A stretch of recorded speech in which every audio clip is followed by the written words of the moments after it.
Your financial check-in. If you have not got a clue, then you have 99 problems, and finance is one of them. Check-ins. I can already hear you want to yawn. Much like an MOT, seeing a dentist or an optician regularly is a needed action for your health, so why not do the same for your finances? They allow you to check past results, especially when you build a catalogue of past data to compare how far you've come and make sure you are on track to your goals. Though really the key element is that which is found in the now, gaining clarity on what your situation is and areas you need to adjust. I don't think you can really classify these as fun, but they are crucial to setting your financial groundwork. A good period would be every 3 months. Take the time and give your future self the opportunity to be better. The house to your foundation. Understanding where your pennies go lets you see how stupid you are probably being with your money, which is why you have avoided this in the past. A way that has worked for me is to break down expenditure into 3 categories. Fundamental expenses cover rent, general food, utilities, fuel, toothpaste, all the essential elements that you really need to conduct your life. Fun expenses are those that add to your life, though are not really necessary. Dinners out, movie tickets, tickets to a show. Be honest and ask yourself, do you really need it to exist? That is how you define and split them in the categories. The future you category is where you allocate anything that develops and benefits you, such as savings, pension, educational courses or events, even books. If it actually has a tangible effect on your life beyond the now, then it is safe to say that it will fall in this category.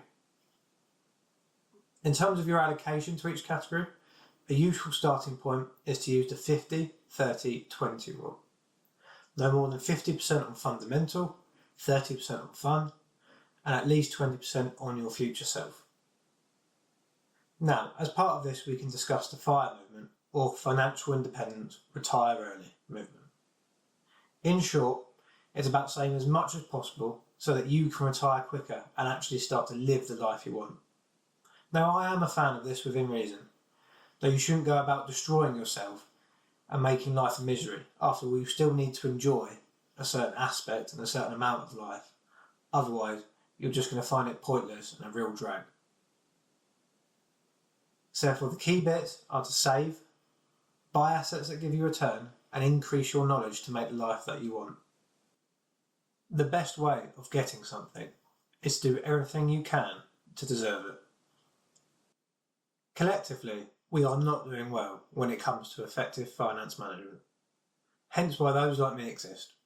With almost 40% of those in the UK having less than £1,000 in savings, how would you rate their ability to handle unforeseen events? Emergency funds are really key in staying in the game and should realistically take the form of a healthy cash reserve. The general rule of thumb is to make it total at least 3 to 6 months of liabilities, so elements like rent, utility and food. This may seem extremely high for quite a few people, as every cost is in the context of your own finances. Though it does not have to be in full. Initially, you can reduce the amount by only including what would actually occur if you suddenly lost your income.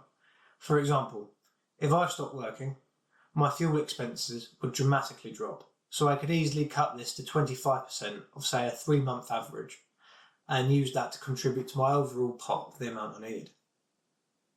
Another helpful boost is to have the money sitting in a high return cash account, allowing the pot to build on itself and giving you a helping hand, though this should always be accessible, or at least a decent portion available if otherwise. For example, say you needed a £3,000 pot, then it would be good to have at least £600 that you could quickly access